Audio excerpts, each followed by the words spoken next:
Okay, we're going to go ahead and call this meeting to order. Ms. Morgan, will you please call roll?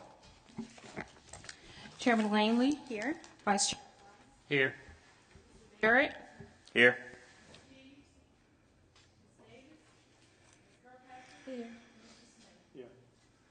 Okay, we do have a quorum today, and we have a large audience today. I thought I was in the wrong place when I walked in. Thought I had my days mixed up. We're going to go ahead and start with William Sayer, petitioner at 218 South Chestnut Street. And if you will go ahead and come up and sign in with Ms. Morgan, and I would encourage you all to go ahead and make sure your cell phones are off. If you would like to speak for or against a certain petition for appropriateness, then we will ask for that as we go along as well, okay?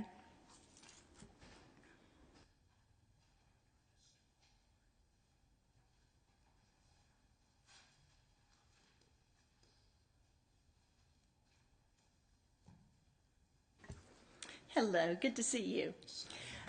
Thank you, thank you. If you will just let us kind of give us an overview of what your request is, and then we will give Mr. Duke the opportunity to present a staff report, and then have the opportunity to ask any questions, okay? Just mainly 218 South Chestnut Street. Our office want to put a metal roof on it. Just a standard metal roof.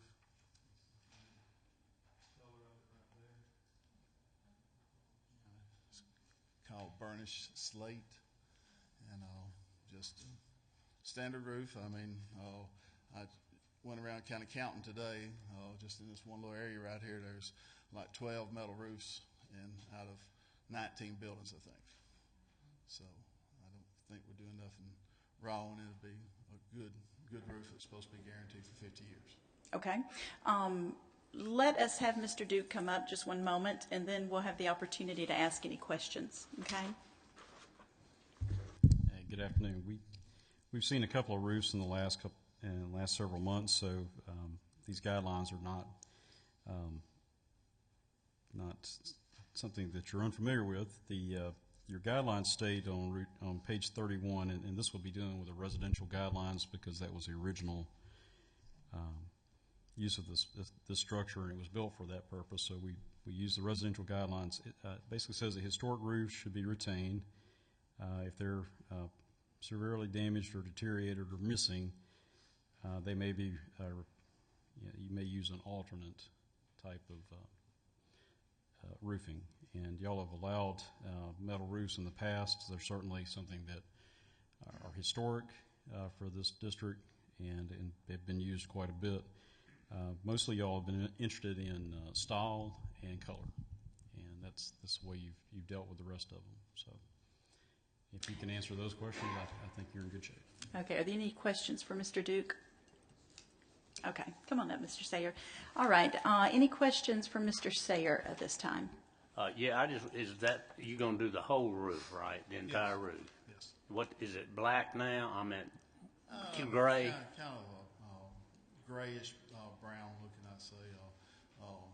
It's kind of deteriorated right now. It's Right. more what it is. Okay. There are no plans to alter the shape of the roof. No. We're just going to go back over it with metal. Any other questions? I don't Yes. have a question. I just have a comment. I would vote in favor of replacing the existing asphalt shingle roof with a metal roof because it's going to protect the house for a lot longer period of time. Exactly.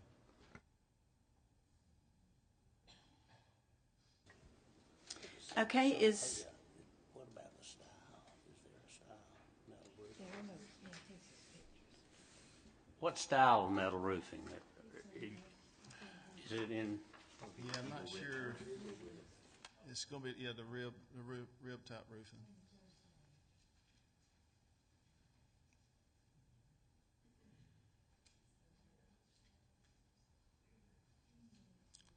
It'd be similar to what's on the Baptist building around here on Washington Street.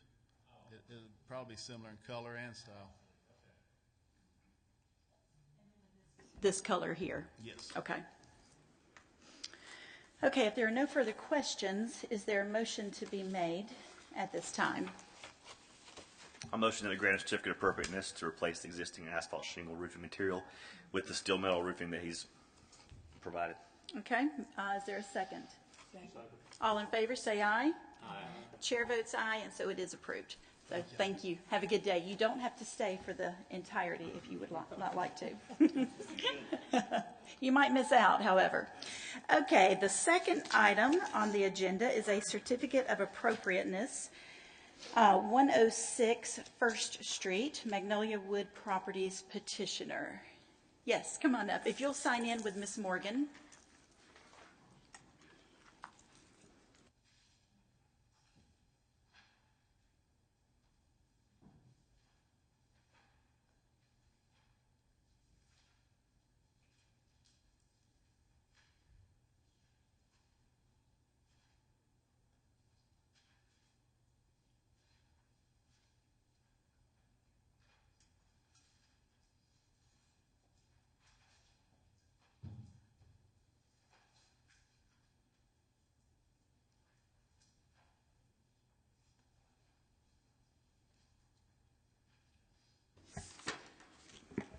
Thank you for coming. Thank you. And if you will just give us an overview of your request, and then we'll have Mr. Duke to come up. Okay. My name is Linda Steele. I own Magnolia Wood. We have properties on Pratt Street, and what we're wanting to do on 106 First Street will be our accounting office. Currently, the accounting is in Wetumpka, and we're wanting to move to Prattville. So we purchased the property approximately a year ago, and we have not really, it has sat for about a year. And I think you're going to tell me why. Okay. That's all I have to say. And so your request is, you're requesting to do what?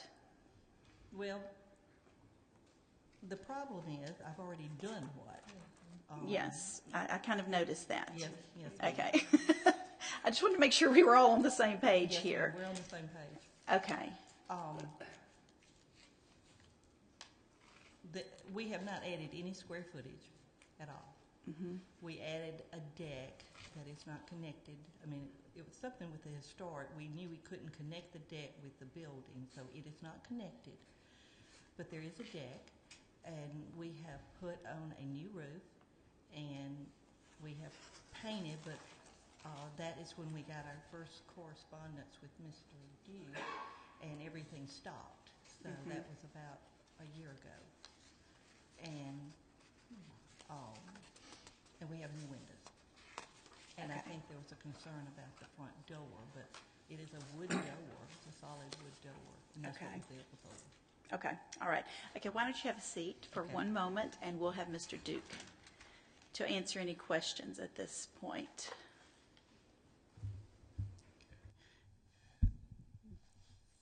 The property 106 First Street is obviously in the historic district. The property, according to the Revenue Commissioner's Office, was built in about 1935. For some reason that's not explained in the survey material, this house was not included in the 1984 National Register designation. Most structures that were not included at that time had been significantly altered in such a way that they were not contributing to the district. So I believe that's the case with this property, that it had been previously altered. The last use of the structure before Magnolia Wood Properties acquired it was a hair salon. So it had seen some changes over the years.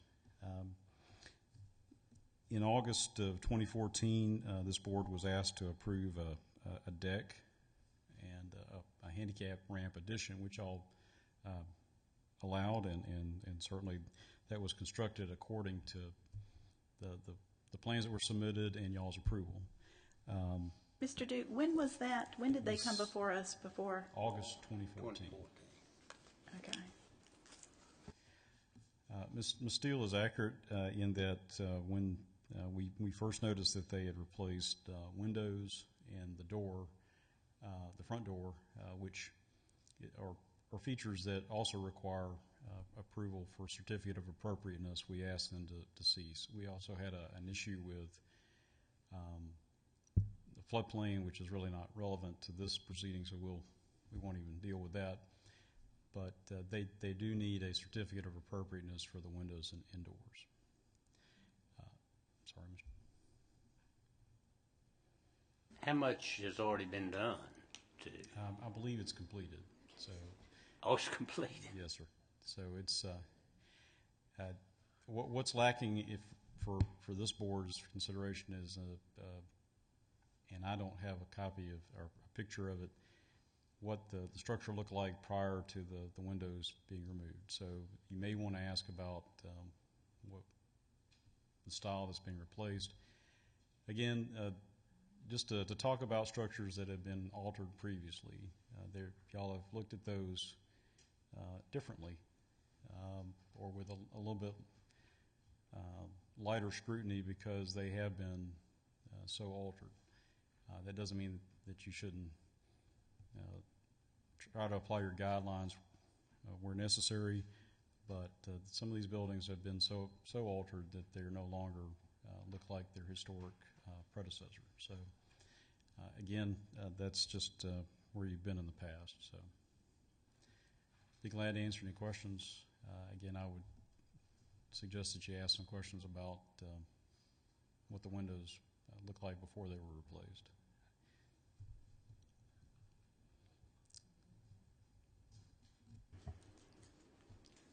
Thank you, Mr. Duke. Okay, would you like to come back up? No.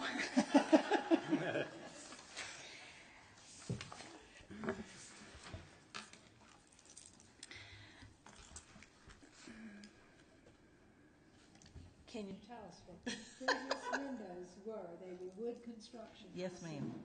Yes, ma'am. And they've been replaced with metal. Yes, ma'am. And about the number of panes and so forth. Ma'am, The configuration. there was no change in the configuration. And what about the front door? I didn't understand that because we just replaced a wood door with a wood door. I didn't understand that. The style of the door, do There you, was no change. It's just the solid door wood. is exactly the same? As far as I know. Okay, it's just a new door at this Yes, point? solid wood door, yes. Okay.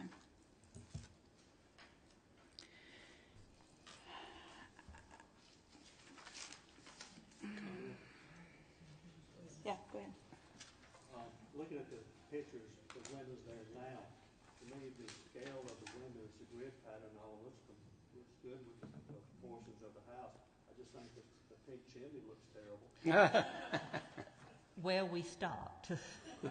We stopped. I agree with you. And all of the windows, you went ahead and replaced all of the windows, the sides and the back as well? Okay. Yes. Are you going to, is the door going to remain that color? Are you going to stain it darker? Or? It would be stained and sealed. Okay. As I said, last May we stopped.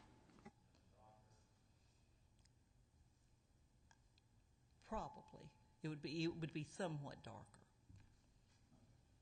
Okay. Just wondering.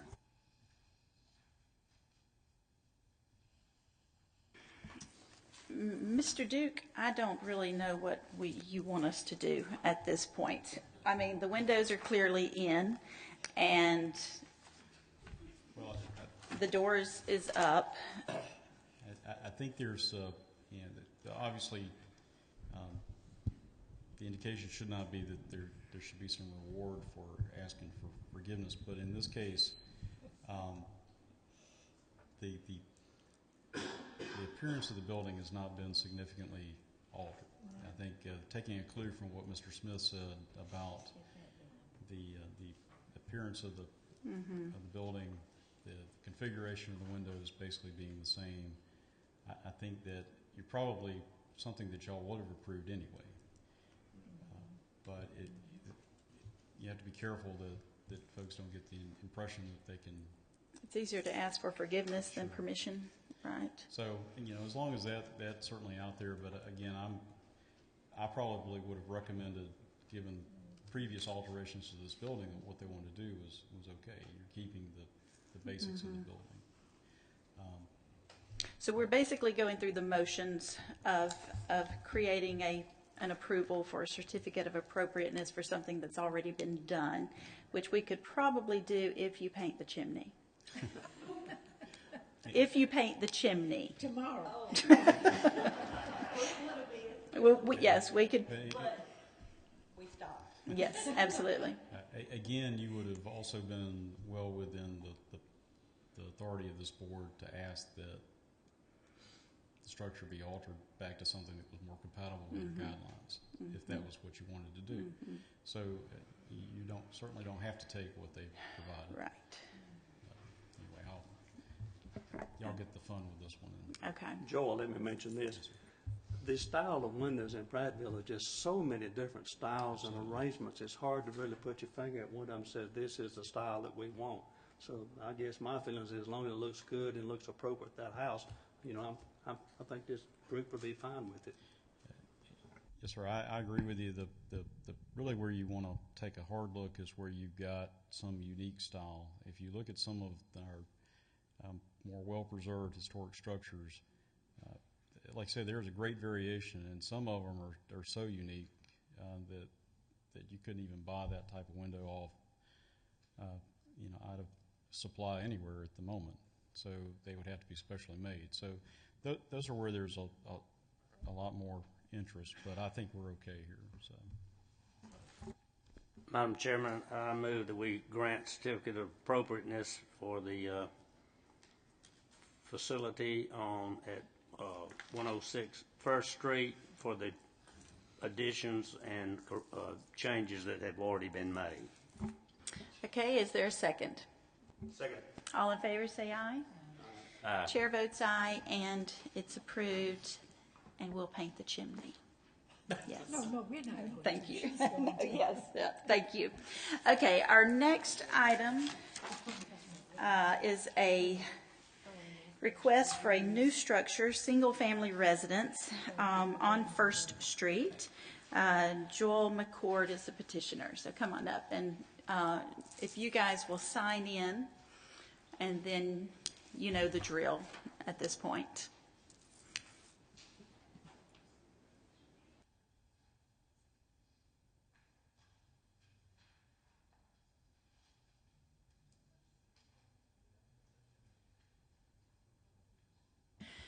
Now, we may have some in the audience who are here to support or to ask questions in concern of this particular petition. If you would like to come up now and go ahead and sign in, let's go ahead and do that. Thank you. Thank you.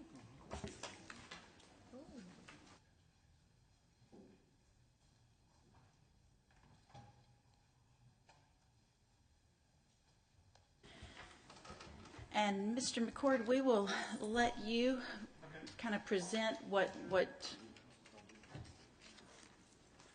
you're asking, and then have Mr. Duke to give us a staff report. No, we can just wait as you talk about it. That'll be fine. And then if there's anyone who has any questions from the audience here today, we'll allow them to have that time. I'm Joel McCord. This is my wife, Annie. And we are wanting to build a home for our family on the empty lot. And I understand that maybe 15 years ago, the house was torn down that was there, and it's been a vacant lot. The handout that I gave you, I know you guys already have it, and I've got another set of plans if y'all need it. Okay. The exterior walls are going to be the James Hardy plank painted white. The fascia and soffit will be the same. The brick that we chose for the bottom is something that looks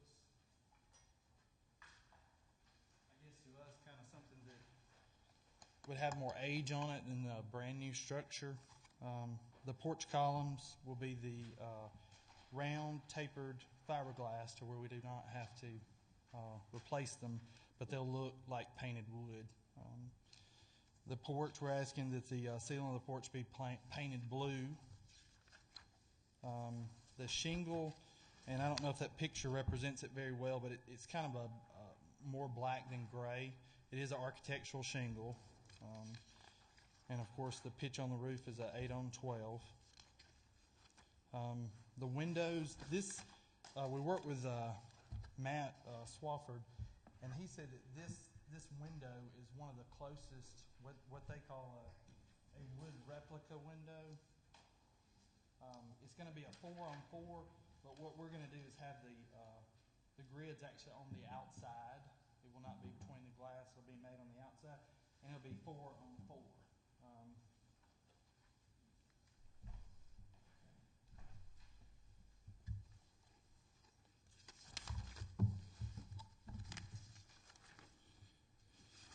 The front door is just a smooth fiberglass door, but it has the panes that match the windows. It'll be double doors. The lighting,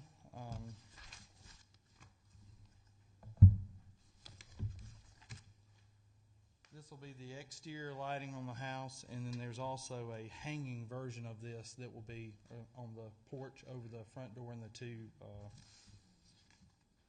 windows. We're going to have black shutters only on the front, and those will be the length of the windows.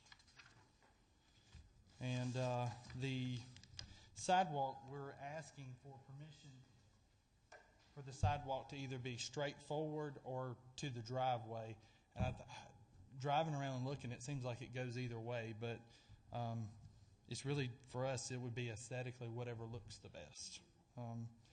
We'll have a gravel driveway. We're asking for permission for the fence now, even though that probably will not be put in. And there was a sheet that we outlined where the fence would go.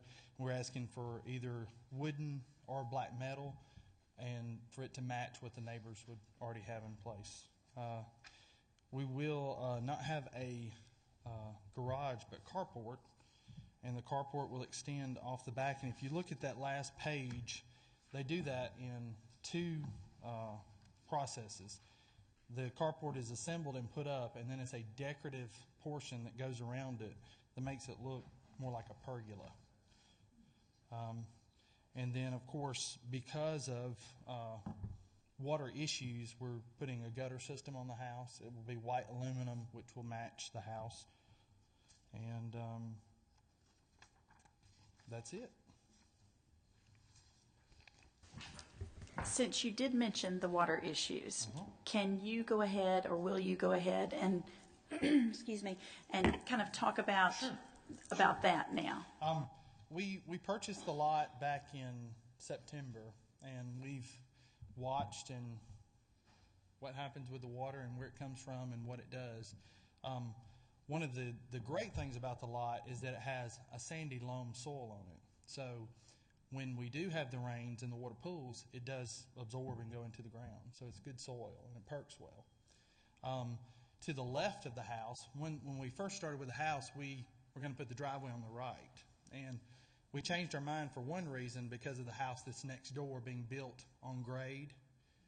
Well, it would be if it would have been concrete, it would have been impervious for the water to go through it. So what we decided to do, there's a natural swale that kind of is on that side of the property.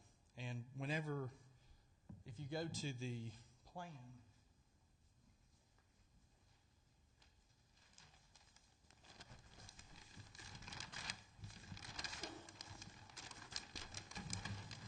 it would be the left elevation. You'll see that the house will be about 44 inches up off the ground. And for it to actually drain right, it's only 10 foot from the property line. I know initially, a year or two back when this was brought before, there was a concern. But if we put 1/2 inch per foot, and then we do probably a 6 or 8 inch tall berm, between our property and the adjacent property, then we'll leave that natural swell there to where it will absorb. Because at this point, there's not a problem on the front part of the property with any pooling. When we had Alan Williamson came and looked and shot from front to back and checked, and it's about 16 inches difference from the front of the property to the back. So once we start to level some of that back off, we'll still have water because obviously there's nowhere else for it to go, but that will make it to where we don't have as big an issue as we do now. One of the things when I was working with the Auburn Extension Service and also Mallory here at Otaga is that on the back of the property, if we decide to put like a kidney-shaped rain garden, that we actually may not even have to look at the water that's standing when it does stand. That could actually be diverted even from the house, from the gutter system. So that's one of the things that we're considering, but all in all, talking with landscapers and with the Extension Service, it's just not as big a deal, I guess, as it would look from the road or from someone driving by because the soil does perk well and it goes into the ground. As far as the other side, the gravel driveway, that empty lot is there between us and Louise, so that I don't think is any concern at all. And when you look at Mr. Carter's property, which butts back into ours, his is actually 12 inches grade above anyway. So he said that, you know, regardless of what's happening on our property, really doesn't affect him because his property's up so much higher. Does that answer that portion? It might. It might. Okay, let's have Mr. Duke to come up, and then we'll resume this.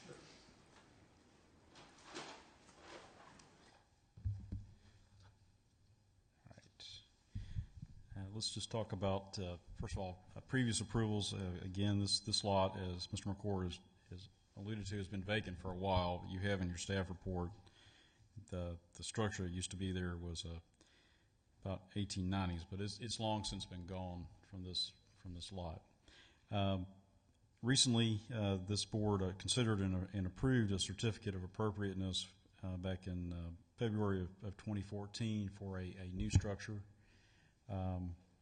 There were some contingencies dealing with the elevation of the front porch so that it was more compatible with the adjacent historic structures, and adding windows on the east side of the structure, and drainage was also a concern at that time. Your design guidelines dealing with new construction, guidelines call that infill construction. And really infill, you're looking not to mimic historic structures. You don't want to fool anybody that they're looking at an 1890s or early 1900s structure. You want to, though, make sure that the structures are compatible, that they compatible in height, materials, setback, rhythm and form of the district. You don't want anything that is outlandishly different from the immediate surrounding structures or just the district in general. Having reviewed the McCord's plans, I would say that probably roof form is the only difference that's not exactly compatible with the street because it's a hip roof, but there are plenty of hip roofs in downtown. It really, if you're just taking a survey of First Street, the gable ends are pretty prominent, but that's just on that street. So as far as scale, you're looking at a relatively small presentation to the street. It's set back sufficiently. It has a front porch. That porch is elevated. There's some attempts to match as far as window style and not look ultra modern. So I think you're fairly compatible with this structure. So be glad to answer any questions. I'm sure you have several. So. Okay, Larry. No questions? Okay. Any questions for Mr. Duke? Okay, thank you. Come on up, Becky, and take over the microphone. Okay. Hi, I'm Becky Davis, and I own the property to the right, and I am adjacent. My husband has met Mr. Joel and gone over the plans, everything. We really don't have a preference in the house or anything like that. That's y'all's call and their family. But I would like to go on record about the drainage issue. It is still an issue. Even though he has plans for it, I do want to be on record that that property is and has been known for standing water for a few days after rains. If and when he does the berms and all of the landscape, if, like he said, he has the low part, and if he builds his up, it's going to run on my property, the side property, the back property, and or the street. First Street does not have drainage under the street. Also, I would like to go on record to kindly request that Mr. Joel had pointed out to my husband that the plans that he was making revisions to those. Please correct me if I'm wrong, but he's still making plans to the changes to the plans, and we would like to see the final signed copy just to make sure nothing has changed on the drainage issues for us. But that's my only concern is the drainage. Okay, are there any questions for Ms. Davis? Okay, you are on record, Ms. Davis. Thank you. Okay, Joel, come on up. And okay, I was about to ask if you'll please address that first and immediately. Well, in our conversation, and I'm sure that's what she's talking about, was that our architect would not finalize our plans until we met and you guys approved. Right. Okay. Because we didn't want to pay him to Right, finalize everything. right. And then So what you're open it presenting back is up. what you're requesting. Correct. You just need his final stamp there. Correct. Okay. All right. Okay, Larry, would you? First, a statement, your draftsman that drew these plans is not an architect. Okay. Okay. I did not see a site plan that locates the house on the site, and being in the infield, it's recommended in the design standards that the front of your house be about the same distance from the street as your neighbors. Yes, sir. Will there it's be on a site plan? It's on the first page.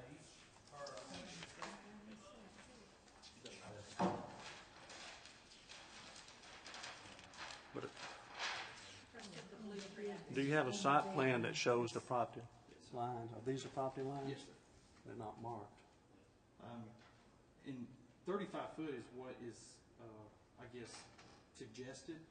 But what we would ask for is that it would be the same as Becky's house. Yeah, good. Thank you. Yes. And we don't know what that is, so we just felt it would look best to be in line with hers versus the 35 or whatever it actually is. What is the time frame that you're looking at? At this point, we do not know. Okay. Once we sell our house, we'll move to an apartment here and, within hopefully 60 days start construction. But as of right now, there is no time frame because we've got to sell our house for now. Okay. And can you address, or will you please address, the elevation of the porch? I know that we had an issue with this with the last petitioner. Correct.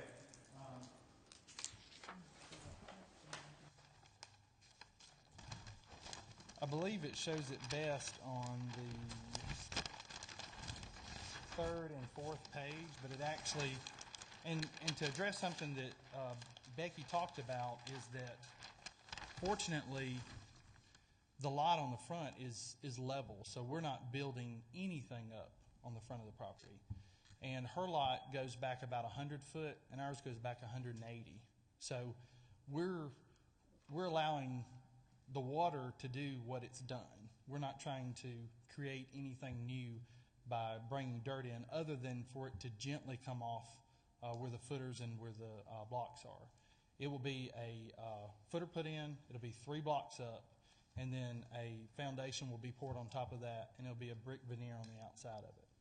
But as far as any dirt being brought in, where the actual house is, that will be inside the foundation. There will not be any dirt brought in to build up on top of. If that makes sense. And the elevation of the It'd be 44 inches, and that would give 3 steps. Okay. That's on page 3. You can see the steps on the front of the house. Now, the entry to the rear of the house will be in the courtyard, so those steps will not be seen, so we didn't even address that here.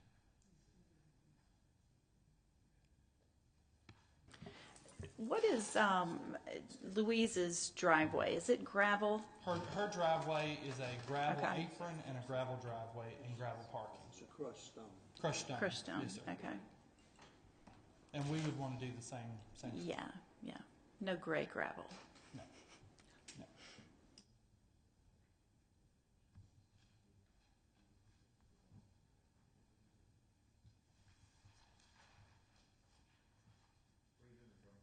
Clanton.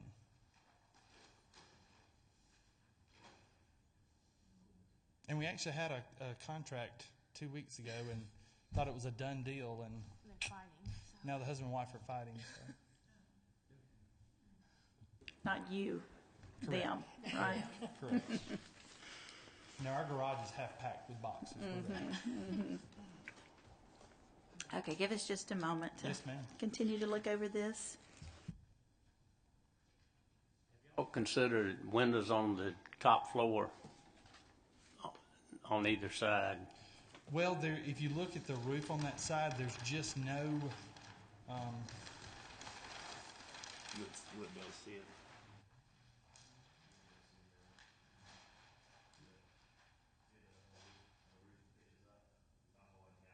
There wouldn't be anywhere for that. And another reason why we chose this was to kind of mimic Louise's house because of that side and how the windows are. We got smaller windows, but they face basically the fence on that east side. Right, exactly. So, and this area here, if you were coming in Washington, where Louise's property would be about right here, and then Mr. Carter's would be about right here. We're actually going to landscape this to where it softens this wall. So, and we put some of the choices of landscaping on the last page, but basically we kind of want that to kind of blend in and soften this feature. And what about the fencing? Where are you anticipating? Did they have that copy?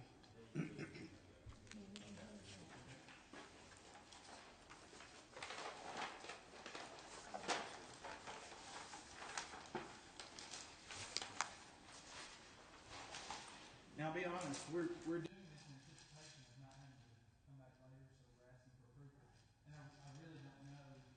We do have young children, but I don't know that that's going to happen super soon. The highlighted area is where we are considering doing that. So it would basically, this is Becky, right? So it would come, we would come off of the front, come down. Now I can tell you this, all this is going to depend upon how the landscaping plays out and the berm and all that. It's a chance that this will just go here. How long do you think that fence is now? 20, 30 feet long? I'm horrible with distance, Eddie. Probably about 30. So it's about a 30-foot fence about right here that divides us anyway.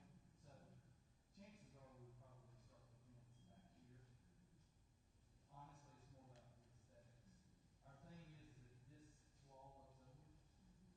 We don't want to see it. We'll put the fence and start here. If it looks nice and the landscaping looks great, we want to move it back. Yes, it will. Yes, it will. Yes, it will. Yes, it will. Yes, it will.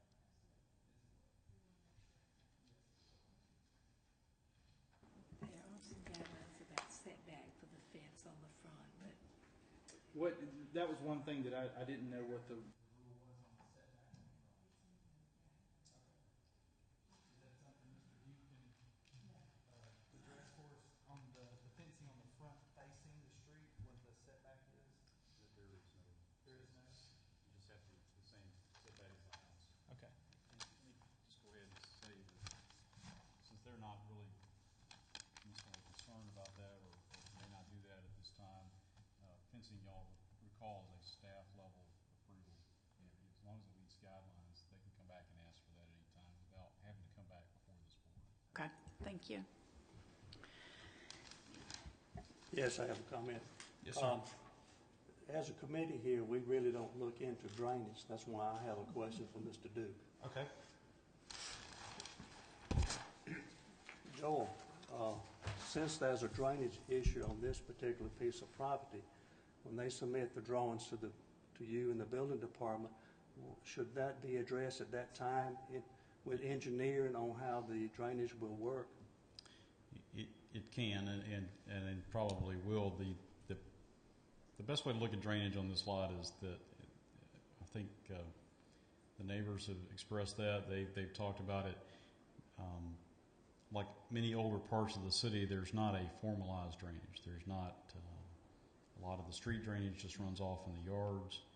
And really what we'd be looking at is making sure they're not altering that drainage that's existed for years.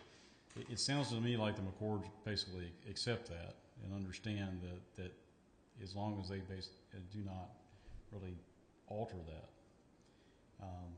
Yes, there is some infiltration now where the house is going to go, but by and large, most of it is running off to the back of the lots. I would say as long as you're not adversely affecting your neighbors, then we're going to approve that. But the building code will address it, and they will have to address that at the time it's submitted for permit. Okay, thank you, Joel. Yes, sir. If I can elaborate on that, I had already talked to some of the guys with the city about it, and they've come out and looked at it with me. And the general consensus is that, you know, as of now, we're not going to replace dirt. We're not going to bring clay in. It's really good dirt that's there now that drains well. And what we've been told that is as long as we try to stay and leave what's there and let it do its job as it has, and just try to build up the back, which is the cane thicket, we're going to take that out, and the majority of the trees or where the house will be built will be taken out, is that by using the landscape, that we can basically allow the dirt to do what it does now. The water table, believe it or not, is not really bad there. We've dug down 48 inches in some places and 24 inches in others. Once the storm has come and it's drained, and we've not hit water. I know in some areas, 12 inches, you're already hitting water. So, and we've done that multiple times over the last year to just check and really feel and see what's there. But all in all, the property has good soil on it for it to drain. Well, it sounds like you have researched this and you have talked to the city, so. Yes, sir, we have, and they came out and looked, and interestingly enough, the property that is right behind us, apparently way back, there was actually a drainage that was there, and it still exists, but apparently it either disintegrated, so it kind of all pools back there anyway. It doesn't affect our property, but at the end of College Street, there was a huge berm that was built up probably 4 or 5 foot high, and I'm assuming that was done to divert the water to where making it go where it wants to. So it goes on the back of that lot. But because my property's higher and because Carter's property's higher, it just kind of stands there, and within a day or two, it's gone. It absorbs. Thank you. Yes, sir. Okay, are there any other questions for Mr. and Ms. McCord at this moment? Okay, thank you. Would you like to say something? Have you signed in? Okay, thank you. Yes, my name is Ed Rouse, and I'm the owner of the property on the back side, which is where the cane break is. And I am the owner of the lot that has the berm on it. And what that was is some dirt was moved from a sidewalk and placed there in temporary holding. It has nothing to do with water drainage, nothing at all. I can address that old drainage that we just heard just a moment ago, and what that is, there is a drain, a ditch, probably is the best way to describe it, that runs from the right-hand side of College Street. If you go down the street, it does not cross College Street, but it runs right up to where College Street is on the right, and then it becomes a ditch, and it goes all the way up to the end of my property and turns and goes toward Main Street there at the Carters, and then it runs across the two back properties that I own there, and then across the side of the property at my mom's, and at the front of that on Main Street, the ditch is basically peters out. So you've got a ditch that really doesn't start and then just kind of starts and then comes down to the corner and turns and then finally just peters out. So it's a ditch that really goes nowhere. Probably at the deepest point it might be a foot deep, and the shallowest it goes to 0 inches. And I didn't come down here to address this. However, I am interested in some other things going on. But being the property owner there, the berm, like I say, has nothing to do with drainage of any sort. It was just a place to warehouse some dirt for my convenience. And now I will say that ditch in behind the corridors and at the side of my property, I will say that will fill up, and it will come up into the yard up to your ankle. And it's never been a danger to my house there that I own. The house is, a good number of inches off the ground, probably 2 feet. I'm just taking a wild guess, but it's never been a threat to get in the house, though. I do have some concern if you remove a lot of that vegetation, because there are trees back there and there's a lot of cane back there, not as much as there had been, but I'm sure that helps some of the drainage. And I'm certainly not trying to interfere with your plans. I just do want to address a couple things that some of the supposition that I just heard is I can lay out the facts of some of that matter right there. But I would, it does get water back there. So that's what I have. Any questions? Any questions? So that temporary berm, how long has it been there at this point? 10 years? 2 years, 5 2 years, years. something like that. Yeah, it's a berm that's perhaps 2 feet high. I'm still planning to put some sidewalks in. Okay. And this is some of the dirt for that. Matter of fact, coincidentally today we talked about moving some of that berm dirt into another area that we need some dirt. Okay. So, Okay. maybe. Okay. That Any all? questions? Okay, thank Okay, you. Thank you.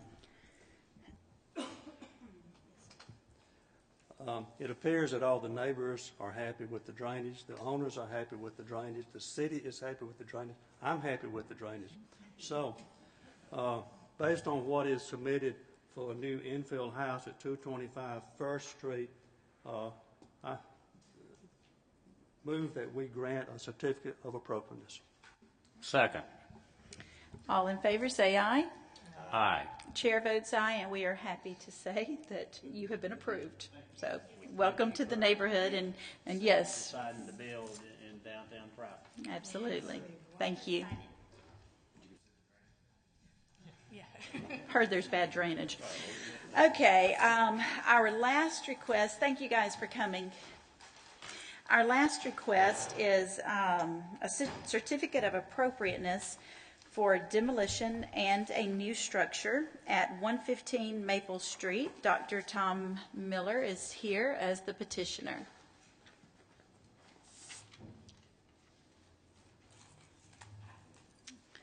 Good to see you, Tom. Thank you. Good afternoon, and I wanted to tell you my sympathy on your loss. I was actually at a can't miss meeting in Atlanta at CDC last week, Tuesday through Friday, and was contemplating driving back just Thursday afternoon for this meeting and looping back up to finish that meeting. So there's always small silver linings, but I do express my sympathy. I come before you this evening to make a request on the 115 Maple property.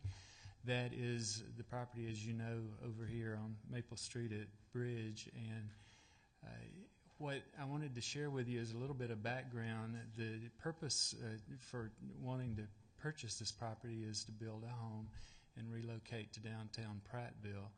Throughout the time I've been here, since I guess moving in 1993, I've had a real affinity for downtown and the historic district in particular, and basically the history of this community. And what you may not know is that several years ago, when the Cobb property, that building burned, actually it had some dialogue with now Councilman Striplin. This predated his time to begin on the council, about acquiring that property to look at doing a sort of a business down stairs and a residential upstairs, similar to what was there when it burned. So I say all that to say this has been a long-term dream to be able to I guess, live this final chapter in my life in downtown Prattville. When 115 Maple actually came on the market back in, I guess, towards the latter part of last summer, I actually made an offer on the property, but was not the successful, I guess, entity there. And so it sort of moved on and gotten back into the mode of seeing what would perhaps come on the, up as another option. And then, lo and behold, the original successful purchaser, the plans didn't make, and it came back on the property. So that brought me back into this kind of stance, if you will.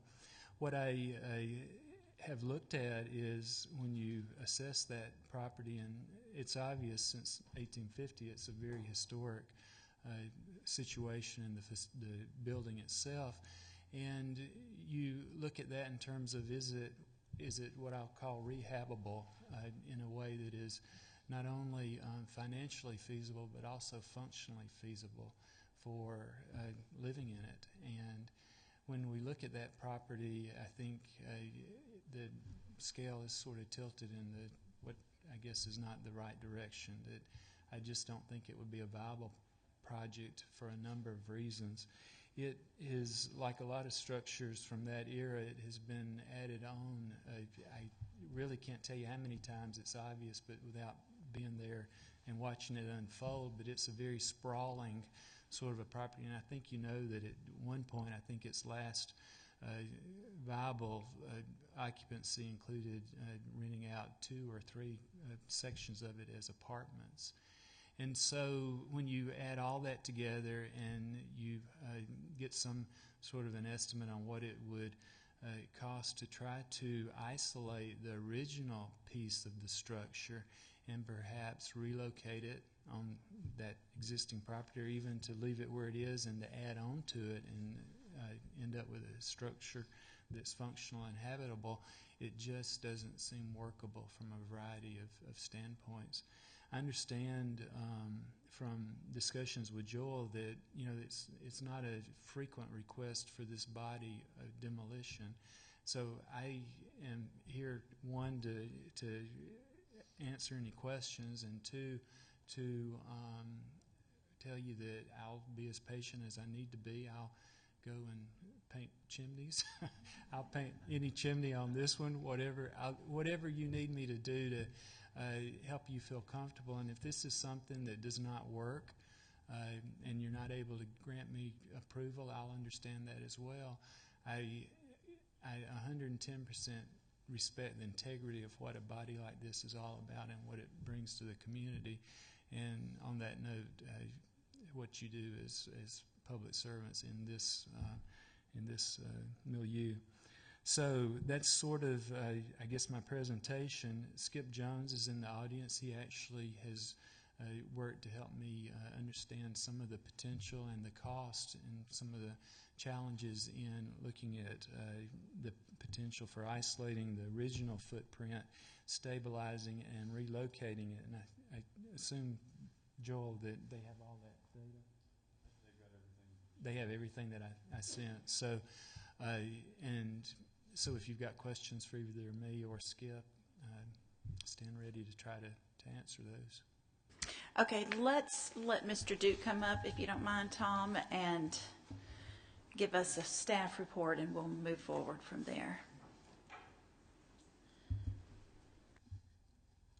Okay, let's just start with 115 Maple Street is a contributing property to the 1984 National Register Historic District. You have the statement from that survey, and also that was backed up by the survey done by Thomas and Associates in 2007 to verify that original 1984 survey. This is Mr. Miller touched on it, and I completely agree with him, and the write-up in the Register nomination states that it was what I tend to call an organic house, meaning that it kind of grew and was added on to over many years. And meeting with Mr. Miller out there, I can tell you that you can see distinct stages of the house. It started as a very simple house, but a porch was added to it, an L in the back, and then probably what might have been the kitchen, or might have been just an addition built for boarding purposes onto the back of the house. So you can see that the folks that wrote it up back in '84 believe that probably those additions probably ended somewhere around 1900. So original structure in 1860s, maybe late 1850s, and then additions up till about 1900. Okay, to the request that's before you, Mr. Miller's request includes a statement about adding a new residential structure, and you can certainly continue with that as a part of this discussion, but I would recommend separating both separating the demolition and the new construction. You're certainly going to need some details, and I don't think Mr. Miller's ready at this point to really talk about new construction, so maybe just consider only the demolition. Demolition is in your guidelines and also in your policy that was adopted back in January of 2008 is considered to be a point of last resort. Okay, so and I can tell you that I've relayed that to Mr. Miller through this process, that that's something that y'all try to avoid unless absolutely necessary due to deterioration or some other reason. Looking at your policy, you have the ability to delay a certificate of appropriateness for demolition for up to 60 days. You have the ability to ask for more detailed study on the structural condition of the building. And like we've looked at with other demolitions, and frankly, this is the first demolition of a contributing main structure that's come up since the district was created in 2008. So you've looked at some accessory structures and seen fit to allow those to be torn down, but never a main structure. So that's not to say it's not possible, it's just saying that's where you are as far as this board. Questions that we've looked at with other demolitions is to what extent does the individual structure contribute to the overall property and the district? Need to kind of look at its importance to the district as a whole. Can the existing structure be rehabbed on site or preserved by moving to another site? And then has the applicant demonstrated sufficient hardship to meet the Commission's guidelines to justify removal? So that may not be a question you can answer today. And if that's, if it can't be answered today, I think it would be helpful to the applicant to provide him some guidance on what he needs to provide to you. But I'll stop at this point and be glad to answer any questions. Mr. Duke, Yes, sir. I'm just curious. I have looked at that property myself and have been asking who owns it. No one would ever tell me, but I guess the question is, how long has it been abandoned like that? Mr. Smith, I can't say with certainty. There may be others, board members. I think there's actually some neighbors here that might be able to answer that better. It's been abandoned for most of my time with the city, and I've been here just about 20 years. And I don't think it's been inhabited for most of that time. Ownership, it's been local ownership. It hasn't been an heir property until recently. I mean, I believe the owner that was local just passed away not too long ago, and so it's not locally owned anymore. So, yes, sir. Okay, what if we ask our neighbors, yes, to come forward and sign in, if you don't mind, if you haven't already? Okay. And thank you for coming today. My name is Fred Harris, and I live at 148 Maple Street. I'm an adjacent owner, and I thank you for your invitation for me to come and comment. I moved into my house at 148 in 1987. So I'm coming up on 30 years here in a little bit. The first 4 or 5 years, there was an elderly lady that lived there, and her name was Mrs. Cook, and the house became known in the local group as the Cook House. Since that time, there were some rental people in there for a very short period of time, and for over 20 years, the house has been vacant.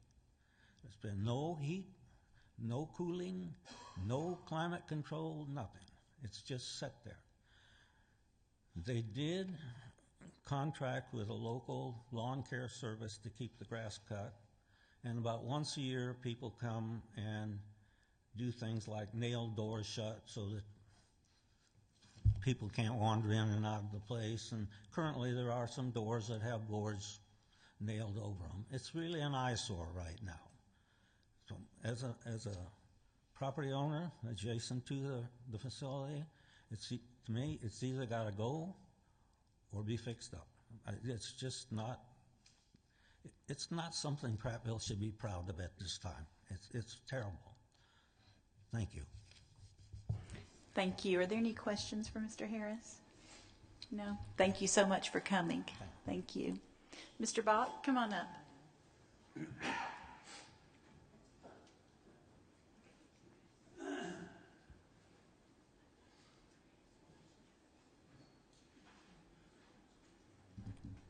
I'm Al Bach, and I'm not an adjacent property owner. However, I kind of have a background of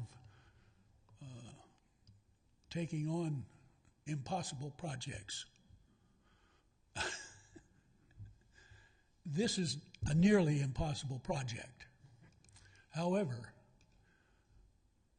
we have so few old properties and old homes that we can be proud of. We can't be proud of this one as it sits. However, I don't think it's beyond hope. I would like to see that property maintained or built back. It would be expensive, but we look at the end result. To build a nice house these days, you're going to spend a couple $100,000. It's not beyond the realm of possibilities that property could be restored. I think my first option would be leave it where it is, tear all the trash off of it that's been put on it over the years, get kind of back to the original old home, and that is savable. Hopefully, or best, would be in place. Failing that, I've heard that Mr. Miller's considering doing something, moving it or building a little further on down that piece of property. That property has a lot of depth to it there at the creek. Failing that, if it had to be moved, I think the basic portion of that house ought to be saved, whether it's moved on site there, or whether it's moved totally off site. I've taken on a few projects like that, and although I'm not an expert in rehabbing and building, I was in that house 3 or 4 years ago. It's the last time I was in it. I realize it has deteriorated considerably since that time. I've always been sorry that the old house that Sarah Cab folks used to live in on Chestnut became almost impossible in the last few months of its life, but we lost an awfully nice place there, and it still had possibilities. I don't know what you do with it, but I would be for making every attempt possible to try to save that basic home. I think it has possibilities for doing that. Thank you. Thank you, Mr. Bach.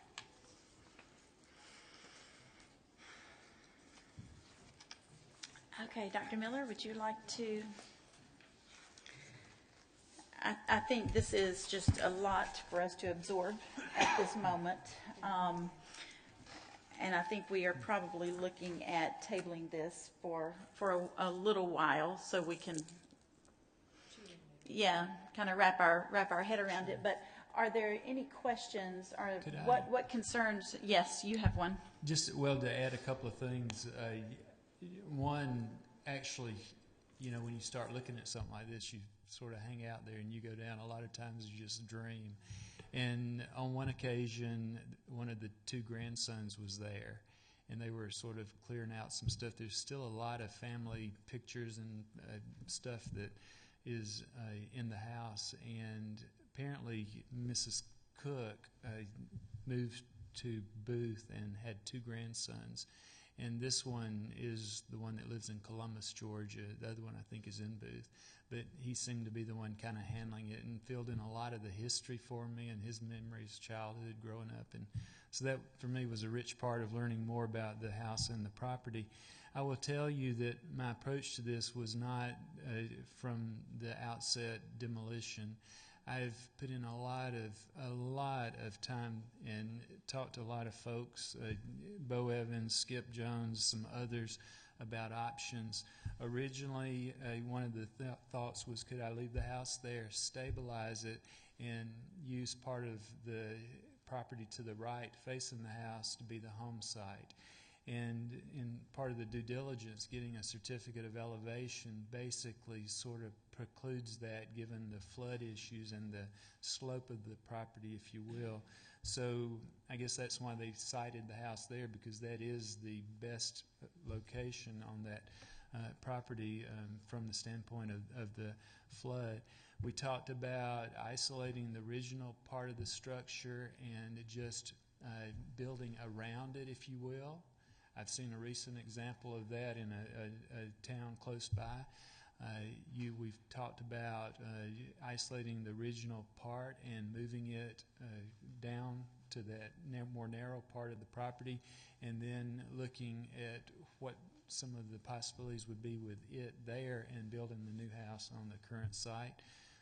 Obviously, that's from one approach one consideration, a lot more doable, because you're not moving it across town and having, whatever, power lines and this, that, and the other. So I've sliced and diced all of those sorts of options, and when you run the numbers and look at some of the potential and my total, I guess, what I can bring to the table financially for a project like this, on top of the sales price of the land before I start doing anything, I've not been able to come down to any of those other approaches as a viable option. I certainly would give however many months, 3, 4, whatever was appropriate, if there was someone who wanted to come in and move that part or attempt to move it. I certainly would not be in any rush to say, there's a countdown for that to happen. But I just want to assure this group that I have tried to think through every possible approach to this. The other thing I would say, if you need another month, 2 months, I'm again reiterating what I said before. I respect what you are doing here. I'm not going to look at buying the property, you disapprove it, and in 60 days I move forward. That's not what I'm going to do either. So, thank you. Don't leave just yet. Okay. Yes, Larry. I have some concerns, and before we table this, and I guess my concerns is as a committee here, for us to vote to tear down the structure that's over 100 years old, we may get run out of town. We've got to have a reason to say tear it down. And Mr. Duke, I know you mentioned perhaps we should separate the demolition of this from new construction, but I think we should reconsider and maybe tie all this together. If we can get some assurance from Dr. Miller that something's going to go back there that's going to look in keeping with the city of Prattville and look better than what's there now, perhaps we could tie it all together and someone said, well, yeah, we're going to tear it down because it's falling down, but we're coming back with something nicer. I think we got to have something on our side to give a reason why if we do vote to tear the structure down. Yeah, go ahead. I'm sorry. I can assure you, I realize that likewise comes before this group in terms of approval of those components, especially the exterior and things of that nature. I've had several conversations with Joel, and he points out, and I don't know a better way to say it, building a house here is going to have 2 front yards, because of the creek side. And I'm very aware of that, and I think, I'm not about building some show place or whatnot. That's not my style. But I think I can assure you what I do contemplate building is something that would not only fit with downtown, but would also be a very positive new building. And I'm not using the right terms here, but I'm about building something that I think you would say that house fits and job well done. Not some fancy, gaudy whatever. So I guess I hope that helps a little bit. And time-wise, I'm ready with that part too. I'm ready to move on with that as soon as I get whatever green lights I need to do to get checked off the list. Can grass, Mr. Duke? Ms. Duke, in case we do table this, it says that we can request information from qualified firms and individuals to determine the structural condition. How would that work? Who would pay for that? Let's see. Basically, first of all, Okay, I'm sorry. Mr. Barrett had to go pick babies up from daycare. Okay, now you're without a quorum. Okay, so okay. Y'all need to make some motion. Grab him for 1 second, yes. I can text him.